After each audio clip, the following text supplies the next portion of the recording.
Hey guys, so for today's vlog, tara samahan niyo akong gumawa ng Chinese style salt and pepper pork ribs. Tara simulan na natin. Marinate natin ang pork ribs sa soy sauce, and then oyster sauce, pepper, lalagyan ko rin ng sugar, tapos 1 egg. Di ko napansin nalagyan ng eggshell pero okay lang yan, additional calcium. Tapos optional lang, lemon and pepper seasoning. Alright, so itong next, hindi siya optional. You need Chinese 5 spice. You can buy this sa Asian store. Okay, next na po natin ang ating coating. Cornstarch ang usually ginagamit ko kapag nagpa-fry kasi I think crispier ang resulta.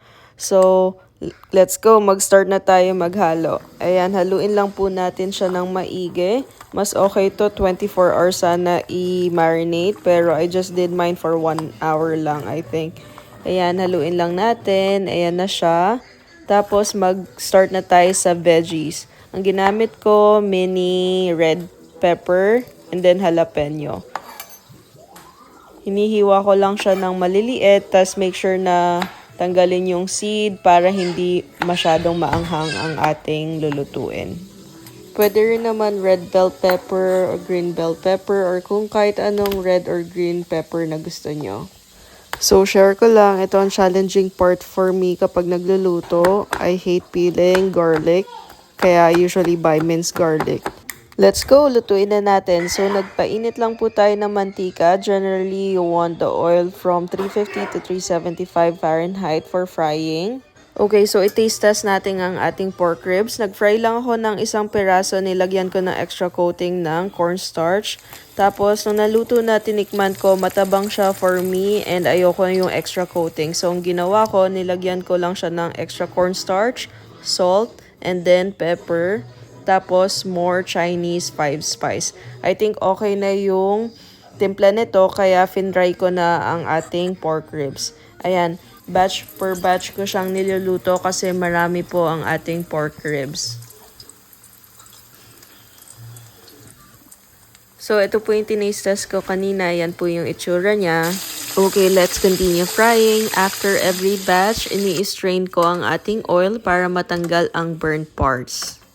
Pagtapos magsasalang tayo ng another batch, make sure na mainit ang ating mantika bago tayo magsalang ulit. Ayan, lutuin na po natin ang ating pork ribs.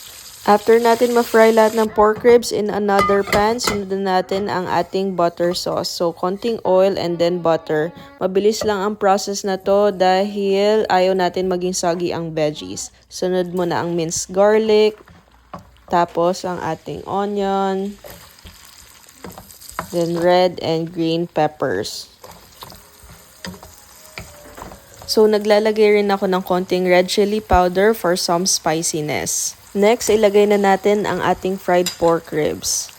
So, ang gusto po nating mangyari ay ma-coat ng butter sauce ng mabilisan ang ating fried pork ribs para crispy pa rin po siya. So, haluin lang natin ng maigi at before patay ng apoy, lalagyan ng black pepper at saka konting salt. Ayan na po ang ating Chinese salt and pepper pork ribs. Kayang-kaya mo nang lutuin sa bahay, hindi mo na kailangan pumunta ng Chinese restaurant. Go, subukan nyo na. Siguradong yummy yan. Let's go, tara, kain na tayo. Thank you guys for watching and follow for more vlogs. See you on my next video.